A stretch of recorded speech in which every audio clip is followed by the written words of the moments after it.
French media report 3 people have been killed and others taken hostage in the south of France. The suspect is dead, killed by a lieutenant colonel who offered himself as a hostage.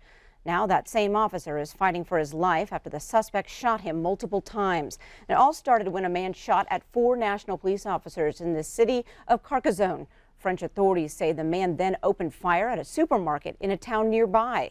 The 26-year-old gunman wanted terror suspects released in exchange for hostages. Paris officials believe the attack to be ISIS-inspired. President Trump signed off on a spending bill with just hours to go before a government shutdown. But as Mola Lenghi reports, the president's decision to sign the bill was not an easy one. Say to Congress, I will never sign another bill like this again. I'm not going to do it again. President Trump says he reluctantly signed a $1.3 trillion spending bill into law. There are a lot of things that we shouldn't have had in this bill, but we were, in a sense, forced. If we want to build our military, we were forced to have. In an early morning tweet, the president said he was considering vetoing the spending plan because it didn't protect DACA recipients and didn't fully fund his border wall. I was thinking about doing the veto, but because of the incredible gains that we've been able to make for the military, that overrode any of our thinking. Democrats say it was the president who backed off a deal to fix DACA and fund the border wall last month. We gave him every penny he asked for over 10 years and fix the Dreamer problem, and he said no. The Senate passed the spending bill just after midnight with bipartisan support, but it did not have the votes to override a veto. The president's last-minute veto threat surprised his staff, who had promised he would sign the bill. But Twitter surprises are nothing new for this administration.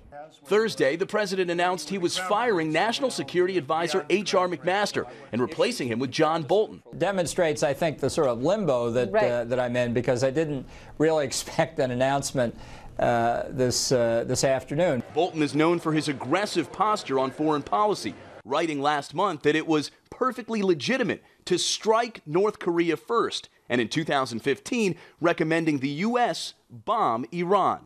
Mola Lenghi, CBS News, the White House.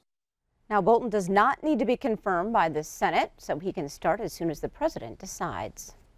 Well, tonight on the weather front, Q2's Bob McGuire is standing by with some good news and some bad news. And to deliver both, he is standing outside the Q2 studios.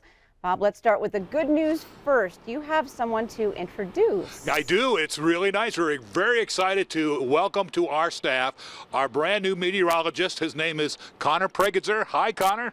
Hi, Bob. Very happy to be here. Welcome to the staff. Oh, thank you. Now, you come to us from Miami, Florida, because that's where you were finishing up your master's degree, right? But tell us a little bit about yourself. Yes, Miami, Florida. I just finished school there this past December, master's degree, broadcast meteorology, but I'm actually Canadian. I come from Alberta, so quite a lot closer to here than Miami, a lot more familiar with this type of weather and this type of geography than I am South Florida, that's for sure. Well, you've been here a couple of weeks now, kind of learning the trade here from our stuff. What do you think of Billings? I've been really, really impressed. It's starting to feel like home already. People are just incredibly nice, and you walk by someone on the sidewalk, they say hi. I felt very welcomed. I'm happy to be here. Well, we are happy to have you. We're going to talk a little bit tonight about what's happening. We got some flooding issues to talk about, and let me show it to you. Here's what we have here. You can see the Doppler radar shows some scattered rain showers moving through. We do have a whole list of flooding issues to talk about. Connor, we're going to talk about that coming up in just a few more minutes, right? Absolutely. Back to you guys inside. All right. Thanks so much, Bob and Connor. Well, a familiar voice heard over